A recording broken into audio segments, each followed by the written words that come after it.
Alhamdulillahi rabbil alamin.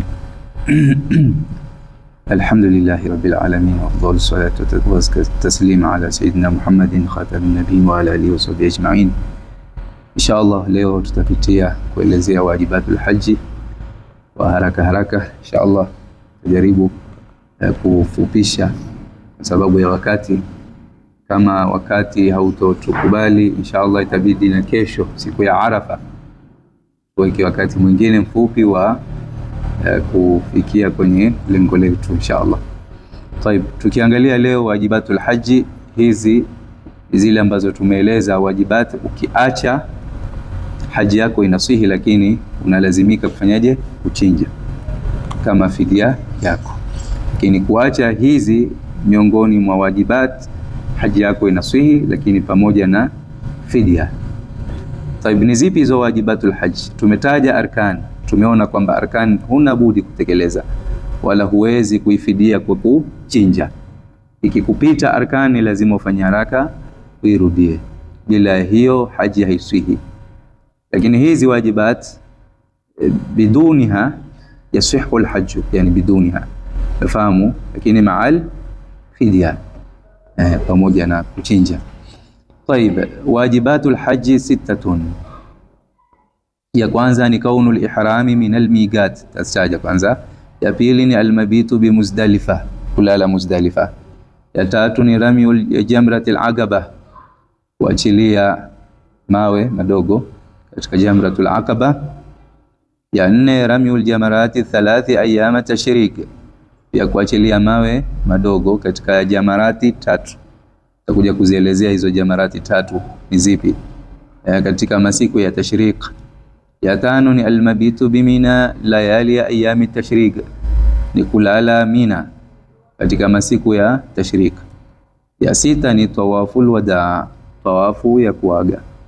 Hizi ndizo zinaitwa nini? Wajibatul haji. Muhimu usiziache, usifanye ile ibada yako ikaingia doa kasoro. Maana kuacha wajibu unaifanya ile ibada inakuwa na dosari. Ndio maana huwa unalazimika ufanyaje? Uchinje kama fidia ya kuacha ile ibada ndio iwe kamili. Taib, wajibu ya kwanza tumesema ni al-ihramu min al-miqat. Tulielezea ihram katika nguzo za haji, lakini hapa ihramu inao pahali pake, inao sehemu yake. Fahamu, nia ya ihram inao sehemu yake. Ndio maana akasema al-ihramu min al-miqat. Ni katika wajibatul haji ihramu iwe ni katika nini? Ni katika miqati. Unajua miqati? Miqati ni sehemu maalumu iliyoandaliwa au iliyowekwa kisheria kwa ajili ya kuanzia ihram. Unafahamu? Mwanzo wa kuanzia, simuona minal ihram, min ibtidaul ghaya. Pahali pa kuanzia ile nia ya wewe kuingia kwenye manasik ni kutoka wapi? Al-miqat. Umeelewa hapo sio? Taib. Mtume sallam aliweka maeneo maalumu kwa watu pande tofauti tofauti dunia mzima. Unafahamu? Ili waijue miqati, sehemu ambayo hapo kabla ya kupita hapo uwe utafanyaje? Utatia nia ya kuingia kwenye manasik. Taib. Kaunul ihrami min almiqat. Wa maana alihrami min almiqat iqa'ul ihrami fil miqati au qabla mujawazatihi. Meelewa maana yake kama nilivyoelezea, yani ile nia ya ihram ituke, iqa'ul ihrami fil miqat, ituke ihramu katika nini? Katika maeneo ya miqati, au qabla mujawazatihi, au kabla ya kupita kwenye miqat. Maana baada ya kupita kwenye miqat, ukishapita haitofalia jambo nia yako. Kwa hivyo iwe ni miqati au kabla hujafika. Mfano tu, wewe watoka Nairobi wataka kwenda Maka kuhiji. Unafahamu? Ni vizuri uanze unapofika airport, unafahamu, uoge, unafahamu, uvae ihram yako, tupo. Kisha mkipanda ndege, mashallah, utakuta kuna watu, kuna tangazo katika ndege, utaambiwa kuwa mumekaribia miqati, ili mutie nia hapo kabla hamjapita. Sasa watu kwenye ndege wanatia nia sasa ya kuingia kwenye nini? kwenye ibada wakiwa wamevaa ihramu zao, kwa sababu kwa ndege juu ni huwa inapita ni haraka pale pahali, unaweza kulala kusubiri lile eneo bidhabti kufika pale. Kwa hivyo ndo maana tukasema au kabla mujawazatihi, yani kabla ya kufika, yani umekaribia katika maeneo ya miqati, basi hapo mtaambiwa hapa mwakaribia wapi miqati, mtatia nia yenu. Na tumeeleza baada ya kutia nia kuna mambo kushaingia kwenye ihramu ni haramu kuyafanya, hizo ni muharramati al-ihram, nazo sijui kama tutapata muda wa kuja kuzielezea. Tayib, hatupendi kuelezea kwa tafsili hivi kwa sababu wengi wanaanza kusoma hii milango ya haji, kwa hivyo kuleta ufafanuzi ambao ni wa kupigia mifano, ajili ya mifano inaweza kurahisisha kuelewa huu mlango unaofungamana na haji na umra. Tayib, sasa hapa hebu tuangalieni hii mikati.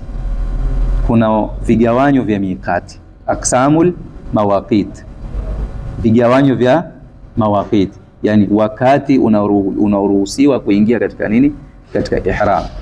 Nafahamu sasa kuna mikatu zamani, kuna na almikatu almakani. Sawa, kwa hivyo ni mbili, kuna almikatu alzamani, kuna na nini almikatu almakani. Almikatu zamani ni ipi? Yani mikati ya zama ya wakati, hiyo ni ile ambayo Mwenyezi Mungu amesema alhajju ashhurun ma'lumat, yani huwa alwaqtu alladhi yasihhu fihi alihramu bihajjin au umra. Nafahamu ni wakati ambao kwamba yafaa ndani yake kuhirimia haji au umra. Haji unahirimia kwenye nini? Si kwenye miezi yake, alhajju ashhurun ma'lumat, Dhulqada, Shawwal, Dhulqada na Dhulhijja. Sasa hii inaitwa mikatu zamani, umeelewa? Sababu hizi ni nyakati ambazo wewe unaweza kuingia, umefahamu, kwenye nini, ibada ya haji na umra vile vile. Sasa hii ni mikatu zamani, umefahamu? Sasa waqtul ihrami bil haji ni hiyo fi ashhuril haji, ambao ni Shawwal, Dhulqada na ashri Dhulhijja. Tayeb, kwenye umra si tumeambiwa kwenye umra mikatu zamani ni muda wote, wakati wote unafaa kwenda umra, si kama haji. Umra unaweza kwenda wakati wowote. Kwa hivyo waqtul ihrami bil umra ni fi kulli waqtin, ni katika wakati wowote. Lakini sikilizeni, illa waqtain, isipokuwa katika nyakati mbili hizi ndio huwezi kuhirimia umra. Lakini umra unaweza kwenda mwezi wowote, Ramadhani, umefahamu, kabla ya Ramadhani, umefahamu, Shawwali, umefahamu. Lakini haji mikatu zamani ni kwamba ni mpaka haisihi haji mpaka kwenye miezi yake. Kwa hivyo umra ni katika wakati wowote isipokuwa katika nyakati mbili hizi, na hizi nyakati mbili ukiziangalia huwezi, kwa sababu kuna kizuizi cha kukuzuia wewe kuweza kuingia kwenye nini, kwenye umra. Wakati wa kwanza ni baada tahalluli, baada ya tahallul, tutakuja kuelezea huko mbele, hata nafri min Mina, mpaka kuondoka Mina. Baada ya nini, tahallul, mpaka kuondoka wapi, Mina.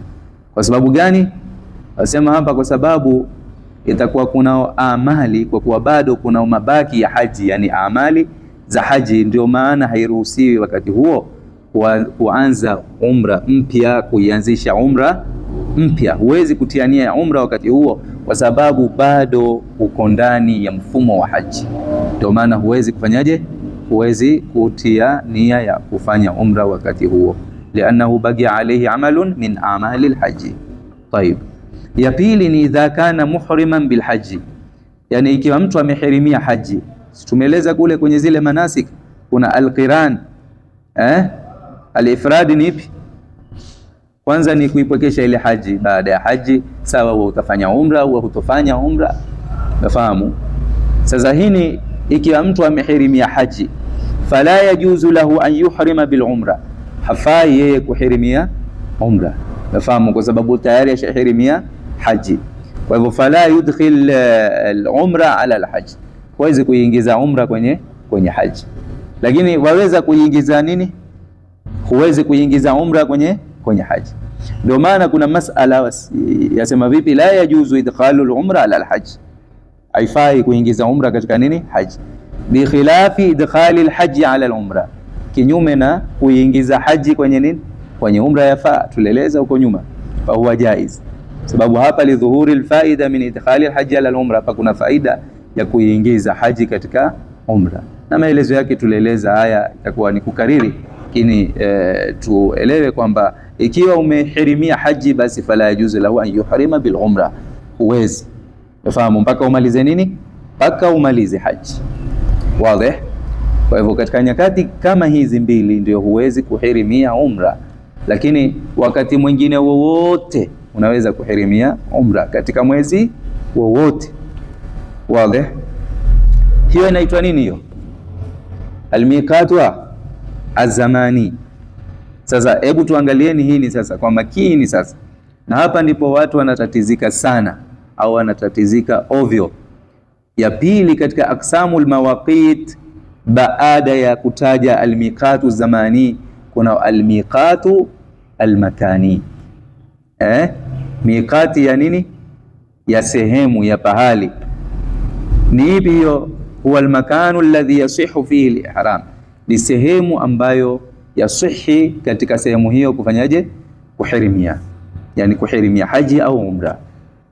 Kwa hivyo fayajibu alayhi alihramu qabla mujawazati almiqati, sawa, ni lazima kwake mtu ahirimie kabla ya kupita kwenye mikati. Ima uhirimie kwenye mikati au kabla ya, kama tulivyoeleza, kabla ya kupita kwenye mikati. Tayeb, sasa hebu tuangalie hizi mikati. Wa miqatu ahli Makkah yakhtalifu an mawaqiti al-afaqiyin, yani mikati ya watu wa Makkah inatofautiana na mikati ya watu wa mbali, yani watu waliokuwa nje ya Makkah, watu waliokuwa kwenye nje ya mipaka ya Makkah. Sasa mikati ya watu wa Makkah, miqatul makani, mikati ya watu wa Makkah, yani watu wa Makkah mikati yao ni wapi? Tupo hapa, tutaangalia kuna lil umra, kuna na lil haji. Ni tofauti miqati almakani ya watu wa Makkah katika kutekeleza ibada ya umra na katika kutekeleza ibada ya haji. Hebu tuiangalie ya umra. Mfano umra, mikati yao ni wapi? Anasema ni min adna alhil. Hil wanasema ni eneo lililoko nje ya haram kidogo. Haya maeneo yamedhibitiwa. Ukienda Makkah, nafahamu utaona, nafahamu wewe ukiingia kwenye haram na ukiwa nje ya haram, ukiweko eneo hili utaambiwa wewe hapo uko nje ya haram, wewe bado hujaingia kwenye haram ya Makkah. Nafahamu uzuri mtu akienda, Mungu atupe safari.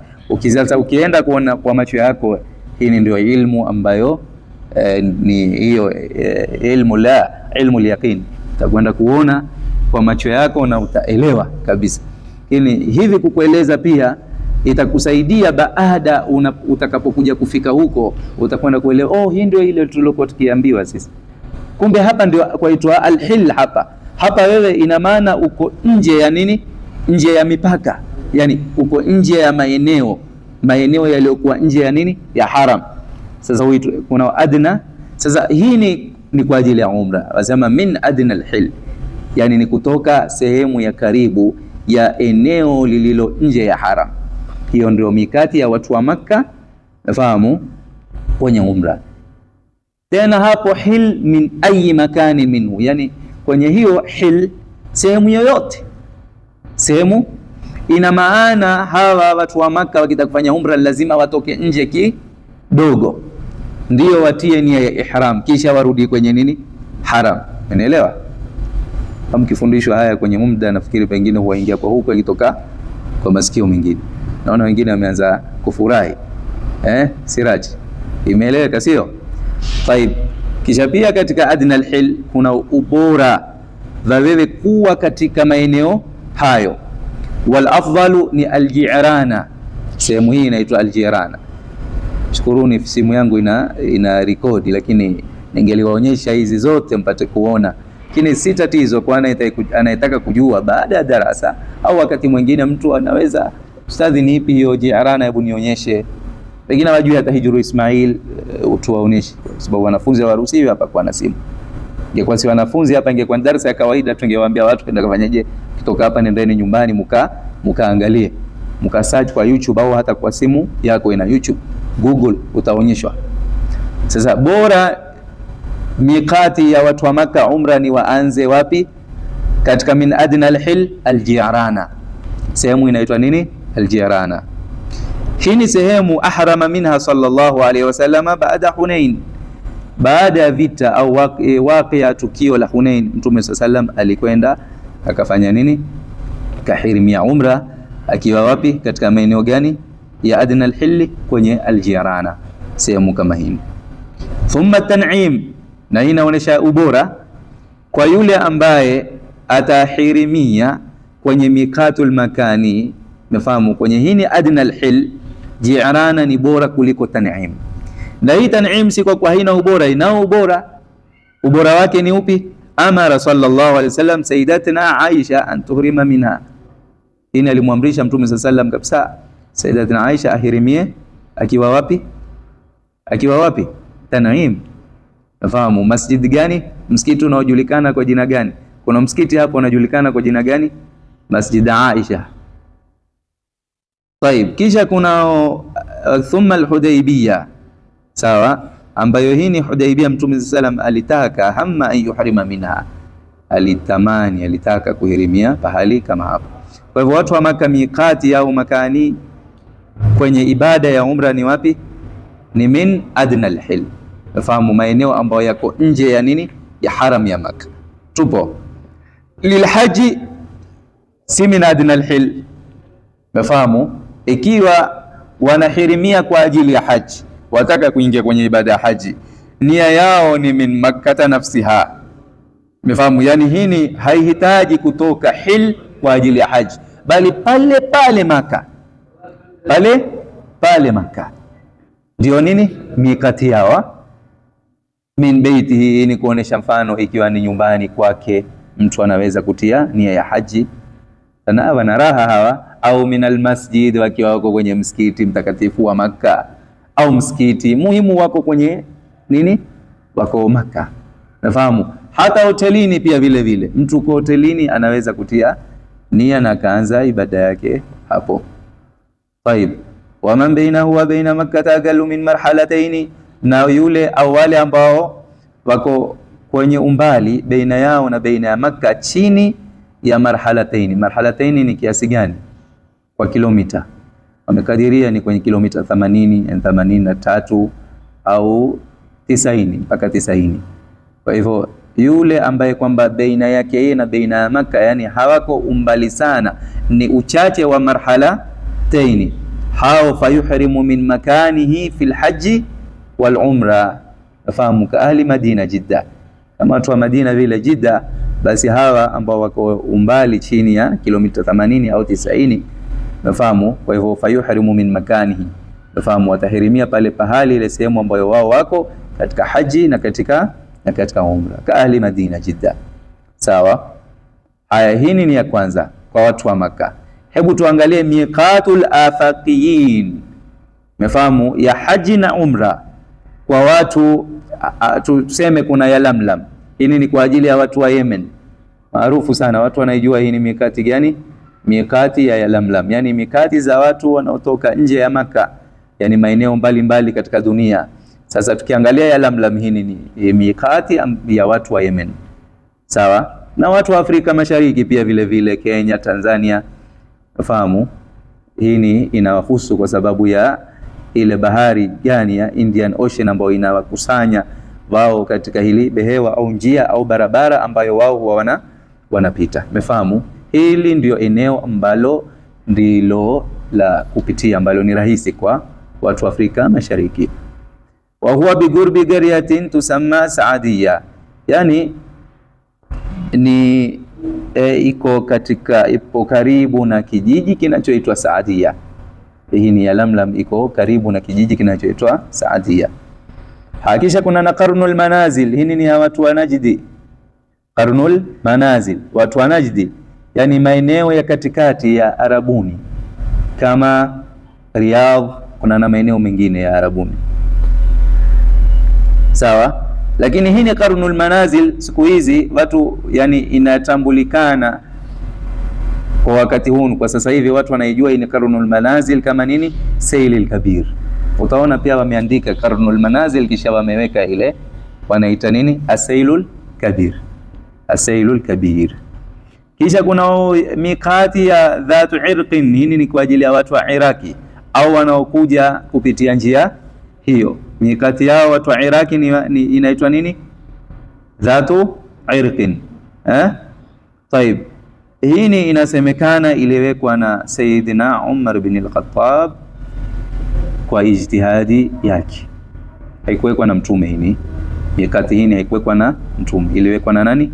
Khalifa wa pili wa dunia Sayyidina Abi Bakr, Sayyidina Umar bin al-Khattab. Wazi? Taib, kisha kuna al-Juhfa, hii ni mikati li ahli Sham, watu wa Syria. Pia vile vile watu kutoka Jordan mikati yao ni hii Juhfa, na vile vile watu wa pia wa Palestine pia vile vile mikati yao ni hii itwaje, al-Juhfa. Kwa hivyo Syria, Jordan, Palestine na Lebanon vile vile. Kisha wa Misra wal Maghrib, sawa, yani al-Juhfa ni ya watu wa Sham na watu wa Misri. Misri mikati yao, watu wa Misri mikati yao ni wapi? Juhfa. Na watu wa Magharibi kama Morocco, mji gani mwingine? Algeria na nini, Tunis, Tunisia pia vile vile. Si mnajua jiografia, sio? Muhimu kujua haya maeneo. Tayib, ya tano ni Dhulhulaifa. Hii ni kwa watu wa Madina, unafahamu? Na kwa sasa hivi hii ni Dhulhulaifa yajulikana kama uitwa nini, Abiyaru Ali. Wameandika pia mashallah, watu wameandika Abiyaru Ali, jua hapo ni kwenye mikati wa watu wa Madina inayoitwa Dhulhulaifa, ambayo kwa sasa hivi inaitwa Abiyaru Ali. Wa huwa afdalul mawaqiti li ihrami nabii sallallahu alaihi wasallam minhu, na hii ndio mikati bora zaidi kwa sababu Mtume sallam alihirimia wapi? Alihirimia hapo Dhulhulaifa. Kisha kuna masaili ya ihram, lakini sitataja haya masaili kwa wakati utazidi kurefuka. Tayib, ya pili ni nini katika wajibatul hajj? Tumetaja almabitu bi Muzdalifa, kulala Muzdalifa. Wakati wake wa kulala huko Muzdalifa, wakati wake ni min muntasifi lailatin nahri, ni tangia nusu ya usiku wa nini, kupambukia Idi tarehe 10. Sasa tutasema Idi ile maarufu tarehe 10 ile siku ya Idi, nafahamu, ila tulu'il fajri, mwisho wake yani min muntasifi lailatin nahri, usiku ila tulu'il fajri, yani alfajiri ya Idi, mwisho ni alfajiri, alfajiri ile tarehe 10 ya Idi. Kwa hivyo kuanzia saa 6 za usiku watakana uweko wapi wewe? Saa 6, saa 7, saa 8, uweko kwenye maeneo gani? Ya Muzdalifa. Kwani kuambiwa almabitu bi Muzdalifa ni lazima ulale? Ikiwa umeamua kusimama tu haitohesabiwa? Au kaamua kukesha, itakubalika? Mashaallah. Tayib, alqadru alwajib fihi, sikilizeni hiyo, lahdhatun wahidatun min ba'di muntasif al-layl, yani ni kuwa hapo hata kwa mara moja. Unajua maana lahdhatan wahida, muhimu tu kwenye hilo eneo umepita. Kwa hivyo kulala si sharti. Wazi? Kisha kuna na sunna za mabit, sunnanul mabit bi Muzdalifa. Alghuslu laha in lam yaghtasil bi Arafa, ikiwa Arafa mtu hakuoga. Tulitaja katika sunna za kwenda Arafa ni uende ukiwa umefanyaje? Umeoga, sio? Kwa hivyo ikiwa umeoga Arafa basi huna haja kuoga huko, tupo. Lakini ikiwa hujaoga, umeona, ndio maana akisema alghuslu laha in lam yaghtasil bi Arafa, ikiwa mtu hajaoga Arafa ni sunna aoge wapi? Muzdalifa. Sawa? Tayib, salatul maghribi wal isha jam'a ta'khir, sala ya magharibi na isha atafanya jamu ta'khir, si jamu taqdim. Atafanya jamu ta'khir akiwa wapi? Muzdalifa, sala ya maghribi na isha. Yani isha utaiswali ukiwa wapi? Muzdalifa na nini? Na maghrib. Sawa? Utaichelewesha maghrib mpaka utakapofika Muzdalifa, utaswali maghrib na isha huko. Tatia nia ya kuakhirisha swala ya maghrib uliswali huko Muzdalifa. Akhdhu 7 hasayatin minha lirami jamratil aqaba, kuchukua vimawe, mawe 7. Wapi? Minha, kutoka wapi? Muzdalifa. Kwa ajili, yani Muzdalifa atabeba mawe 7 kwa ajili ya kufanya nini? Lirami jamratil aqaba, kwa ajili ya kwenda kuachilia kwenye jamratul aqaba. Sawa. Wa yukrahu akhdhu al-hisi min 3 amakin, yani ni makruhu katika sehemu 3 mtu kuchukua hivyo vimawe. Min al-hawd, kwenye ile jamra yenyewe, kwenye lile birika ni makruhu, si haramu kuchukua mawe hapo. Pia wa min al-hil, yani kutoka hil ambayo tumeeleza nje ya mipaka ya haram, pia kwa sababu ibada nyingi wanasema manasik nyingi za haji zinahusiana na haram. Kwa hivyo hil ni nje ya haram, ndio maana ikawa ni makruhu kuchukua vimawe huko. Lakini mtu anaweza kuchukua mawe nje ya nini, nje ya mipaka ya haram, akaenda kaachilia huko kwenye nini, jamratul aqaba. Wazi? Kwa hivyo ni makruhu katika hizi sehemu 3, kwenye haudhi na kwenye hil. Wa min mahallin mutanajjis ma lam yughsal, kuchukua mawe kwenye sehemu iliyonajisika, yani mawe yakiwa yamenajisika, alafu mawe yale, wajua si kuchukua tu mawe tu kwenda kuachilia. Hii ni ibada adhimu. Kwa hivyo chukua mawe yakiwa masafi, lakini ikiwa yamenajisika, unaweza yale maji ule ukaraha unaondoka kwa kufanyaje? Kwa kuyaosha yale mawe na kwenda kuachilia kwenye jamra. Wazi? Tayeb. Hizi ni baadhi ya sunna za almabit. Naona wengine washaanza kusinzia hapa, wataanza kunilaani hapa. Mungu aepushe. Acha tupiteni haraka haraka basi. Wengine mbona haraka haraka na bado maelezo mengi. Tayeb. Maelezo kwa ajili ya mubtadiina wapate angalau kujenga misingi, wapate kujua kisomesho huu mlango, wakati mwingine itakuwa rahisi kwa wao kufahamu na kuelewa. Lakini tuelezee hili kwa sababu tumetaja hii mambo ya tahallul. Tuangalie wakati wa kuingia hizi asbabu tahallul. Nafahamu tumeeleza kuna mambo umeharamishwa, lakini ukishafanya asbabu tahallul, nafahamu kwa kuna tahallul mbili. Tahallul ya kwanza, baadhi ya mambo ulioharamishiwa yanakuwa halali sababu umeingia kwenye asbabu at-tahallul, lakini sio yote. Ukiingia kwenye tahallul ya pili, sasa utaruhusiwa kufanya jimai wa mukaddimatu tunafahamu, sio romance na mambo kama haya. Sasa dukhulu wakati asbabi tahallul wanasema ni wakati gani? Binti safi lailatin nahri, ni kwa kuingia nusu ya usiku wa kuchinja, usiku wa kuchinja. Nafahamu binti safi lailatin nahri, au tuseme hivi yadkhulu waqtu 5 ashya, yani kwa kuingia usiku wa kupambaukia Idi, usiku wa kupambaukia Idi, yani nusu ya usiku wa kupambaukia Idi, waingia wakati wa mambo vitu vitano. 3 minha ndio hizo tusama asbabu tahallul, ambazo ni zipi? Rami jamratil aqaba, ambayo hii ni wajib, nafahamu kuachilia vijiwe kwenye jamratul aqaba. Kwa hivyo ukishafanya hilo utakuwa umeingia kwenye asbabu tahallul. Alhalqu au taksir, kwenye zile nguzo ambazo tumetaja, hizi ni nguzo alhalqu au taksir. Ukiwa umeshatekeleza amali hiyo, ushaingia kwenye asbabu ya pili miongoni mwa asbabu za nini? At-tahallul. Nafahamu kabla hizo bado utakuwa hujaingia. Kwa hivyo ya kwanza ni wajib ambayo ni rami jamratil aqaba, ushaingia kwenye asbabu tahallul. Alhalqu au taksir pia umeingia kwenye asbabu tahallul. Nafahamu na hizi zote ni katika siku gani? Tukufu ya Idi, sio usiku kupambaukia Idi. Tawaful ifadha, tawafu ruknin, nafahamu. Kwa hivyo ukishafanya haya mambo matatu hapo, sasa kwa kufanya haya mambo matatu hizi sasa huitwa nini? Fahadhi 3 asbabu tahallul. Sawa. Kwa hivyo utaruhusiwa kufanya baadhi ya mambo ambayo umekataza, lakini pia waidkhulu kadhalika almabitu bimuzdalifa, inaingia hapo ambayo ni wajib, na an-nahri kule kuchinja ambayo ni sunna, nafahamu. Lakini kuchinja pia inaweza kuwa ni wajib wakati gani? Wakati yakunu wajiban idha nadharahu, ikiwa mtu aliweka nadhiri. Hivyo basi yukrahu ta'khiru hadhihi al-a'mali an yawmi an-nahri, ni sunna kuzichelewesha amali hizi, nafahamu, ile siku ya Idi, siku ya kuchinja. Usicheleweshe amali hizi kwa sababu bado utakuwa umejifinya, nafahamu, uko kwenye kibano, umebanwa, huwezi kufanya mambo fulani, bado uko kwenye makatazo. Lakini kwa kufanya mambo kama haya utakuwa umetoka kwenye baadhi ya makatazo. Tupo tuna haja kurudia hizi tahallul mbili, atahallul alawwal na atahallul thani.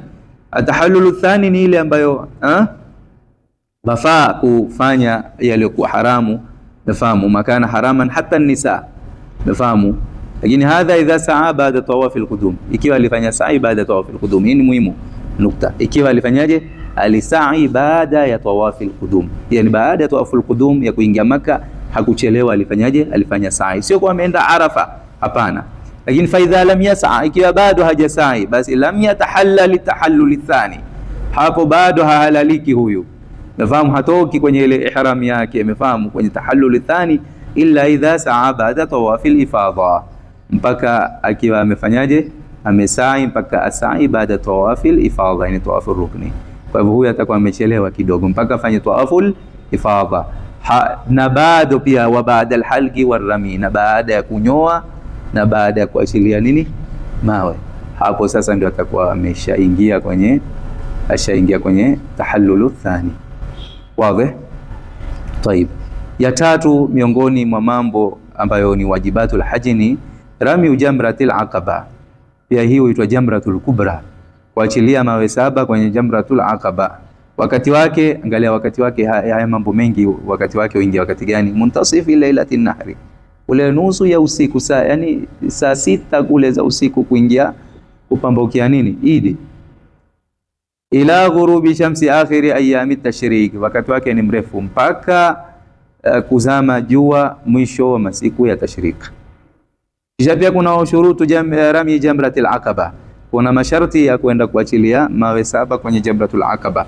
Tataja baadhi ya masharti. Ya kuna rami min asfaliha, kule kurusha pia iwe ni kutoka chini, si kutoka juu, unafahamu, kurusha iwe ni kutoka chini. Hii ni sharti imewekwa na mafukaha. Kaunuhu 7 hasayat, iwe ni vijiwe 7. Turma wahida tilwa al-ukhra, sio yote kwa 7, maana wengine 7 kwa nini moja moja, ngoja yarushe yote. Katika masharti ya kuachilia mawe kwenye hii jamratul aqaba, basi mawe 7 tarusha moja, kisha lingine la pili, la tatu, hakadha. An yakuna almarmiyu bihi hajaran, kile chenye kutupwa kile ni mawe. Unafahamu, huwezi kutupa badala ya nini? Badala ya mawe huwezi kutupa kitu kingine, umefahamu? Iwe ni mawe. Mbao haiwezi, haifai, sawa? Ya an yusamma ramiyan fala yakfi alwad'i, yani iwe ni kuachilia. Maana kuna tofauti ya kuachilia na kuweka. Kwa hivyo kuweka, fala yakfi, yani wewe umeenda kwenye jamra kisha ukaweka, hiyo haitwi rami. Nafahamu, rami ni kuachilia, na kuachilia iwe ni kutoka chini kwenda, nafahamu. Kaunuhu biliyad, pia iwe ni kwa mkono. Kijidai ekta pale kama upepeta uboli alafu ukaipiga teke ikaingia kwenye jamra, hiyo haitakikani, sawa? Fala yakfi bighairi aliyad. Sawa, hizi ni baadhi ya sharti za kuachilia mawe katika jamratul aqaba. Tuko kwenye kunaona sunna pia. Sunna za ramil jamratil aqaba, an yuqaddimahu ala alhalqi wa tawafi wan nahr. Kule kuachilia ni sunna atangulize, umefahamu? Atangulize kuliko kunyoa, atangulize yani baada ya kutufu, atangulize kuliko kunyoa. Kwanza atangulize hili, umefahamu? Ala yani atangulize juu ya kunyoa, na atangulize juu ya tawaf, na atangulize juu ya nini? Kuchinja, umefahamu? Na wakati huo yantahi wakati talbiya, wakati huo wakati wa talbiya pia utakuwa umeisha. Miongoni mwa sunna za ramil jamra ni ayarmia baada irtifai shamsi qadra rumhi wa qabla zawal, achilie mawe baada irtifai shamsi, baada ya jua kufanyaje? Baada kuangatika ni kupi? Jua pale linapotoka, umefahamu, likaangatika, yani kiasi cha robo saa au dakika 16, umefahamu? Wa qabla zawal, na hiyo ni kabla ya jua kupinduka, yani kabla ya mchana. Hizi ni sunna za rami jamratil aqaba. Wa an yarmi awwala usulihi ila Mina, na aende akaachilie mwanzo pale, wakati wa mwanzo akifika mwanzo pale anapofika Mina, basi aende aachilie nini? Jamratul aqaba. Nafahamu, akifika tu Mina aende akaachilie nini? Aachilie mawe kwenye jamratul aqaba. Pia yaj'ala Mina an yamini, umefahamu? Mina aijalie ukuliani mwake, wa Maka yasari, na Maka ijalie kushotoni mwake. Atakbiru inda kulli hasa, apige takbiri Allahu akbar kila mawe anaporusha. Jiwe la kwanza, kijiwe cha kwanza atasema Allahu akbar, cha pili hakadha, sawa? An yarmia bil yadil yumna, ni sunna aachilie mawe kwa mkono wa kulia. sio wa kushoto, lakini si haramu, sawa, kwa mkono wa kushoto. Haya, rafu yadihi, ainue mkono wake pale wakati anaachilia mawe, hata yuraba yadhu ibtihi, mpaka weupe wa kapwa lake lionekane, yani asirushe hivi, umefahamu, lirajul, lakini kwa mwanamume. Kwa mwanamke si uzuri ainue, umefahamu, namna hii.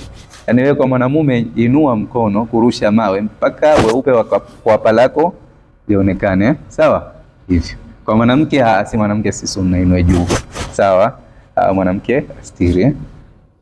Tayib, kaunul hasa tahira, mawe yawe ni tahara. Aya ya 4 tamalizia, ya 4, angalia ya 4, tuenda haraka, sio?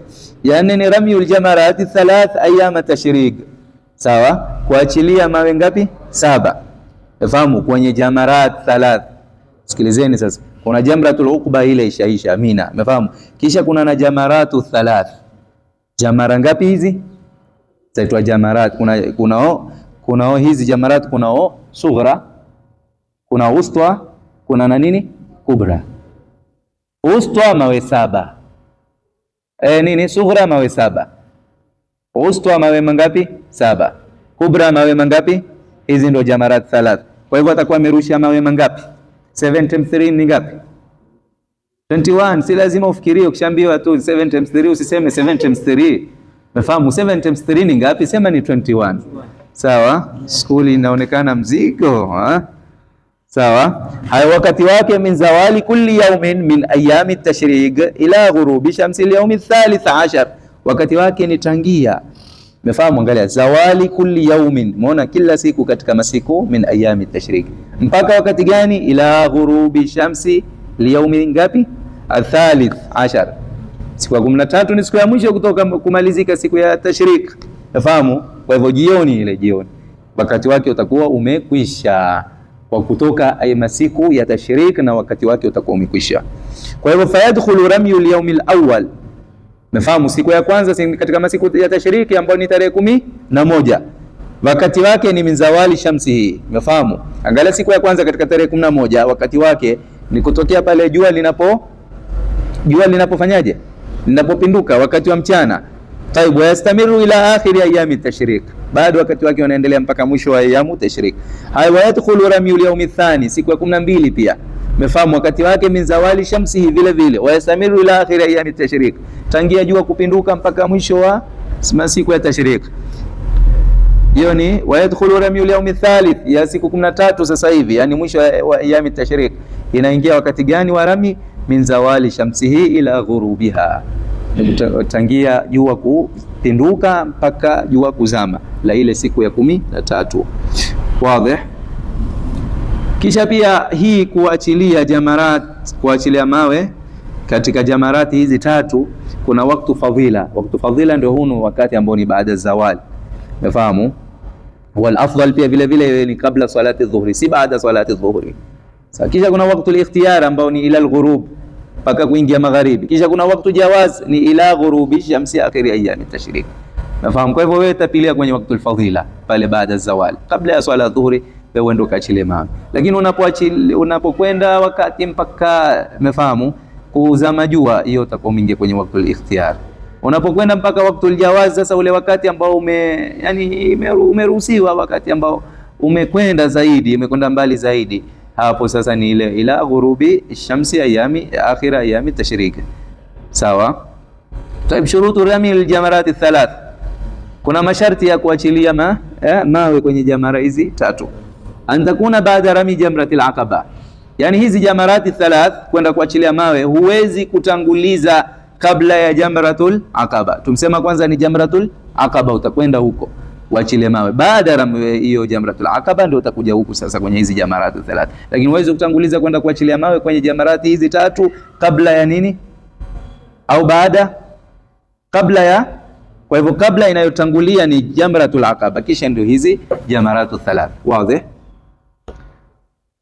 Kwa hivyo rami kulli wahida min aljamarat bi 7 hasayat, tumeeleza hili. Yani kila jamra, mefahamu, mtu ataachilia mawe mangapi? Mawe 7.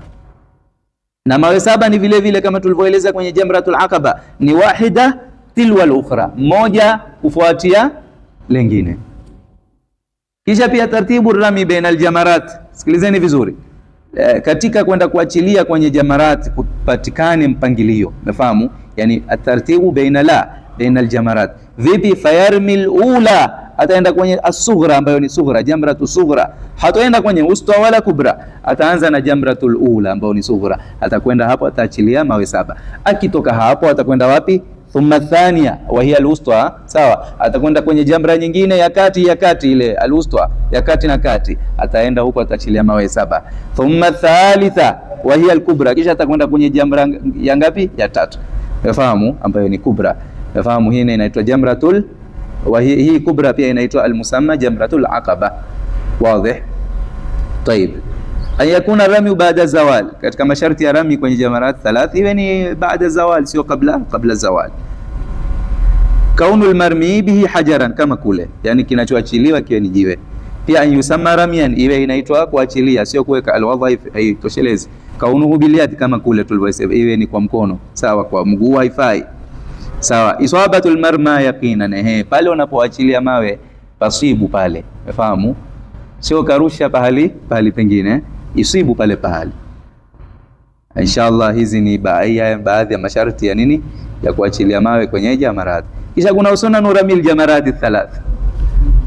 Hawa wamechoka kweli, Haya, hizi ni muhimu, lakini alghuslu laha, kuoga. Utaachaje kuoga wewe unaenda kwenye jamarat ukiwa mchafu? Huo umeoga, unafahamu. Aya, atakbiru inda rami, sasa uwe pale wakati unaachilia useme Allahu akbar. Pia kuna dua, ulete dua baada rami jamratil ula wa thania faqat. Dua ni kwenye majamra mawili, ya kwanza ambayo ni sughra na ya pili ambayo ni wusta.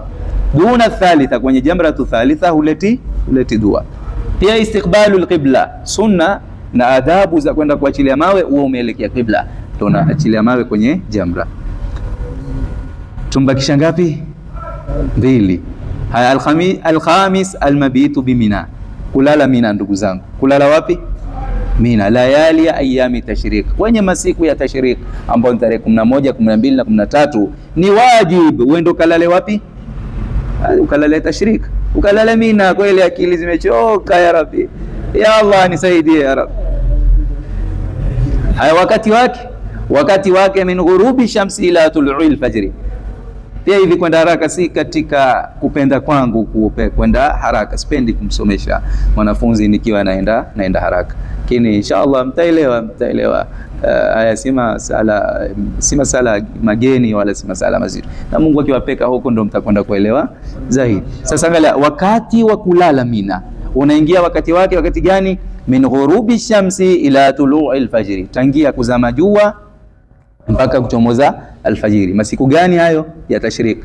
11, 12 na طيب. Sasa kule kulala Mina pia ni kupita tu ile lahdha kama Muzdalifa au la? Hapa lazima tuwe muhimu sana. Nasema alqadru alwajib fihi an yabita mudhama al-layli, nafahamu, yani alale huko akitumia usiku mrefu zaidi. Mina awe atakuweko hapo pahali usiku mrefu zaidi, yani akthara min nisfi, zaidi ya nusu ya usiku, sawa. Taib.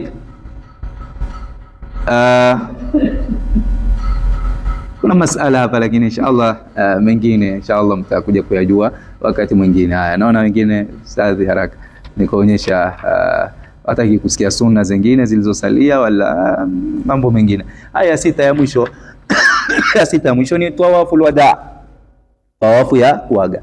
Yani yajibu tawaful wadaa ala al-asahi ala kulli man yufariqu Makkah ila baladihi mutlaqan au ila makanin yabudu an Makkah marhalataini. Nafahamu, yani tawaful wadaa ni lazima, hii nafahamu ulazima wake, nafahamu ala al-asah kwa kauli ile kwa zaidi, ala kulli man yufariqu Makkah, kwa kila yule ambaye anataka kwenda mbali kupambanukana na nini na Makkah, anataka kwenda ila baladihi mutlaqan, yani atakwenda zake huko bana, atakurudi zake, au ila makani ni abudu an Makkah marhalatayn, au atakwenda mbali ambapo ni zaidi, ni umbali wa Makkah zaidi ya marhala 2.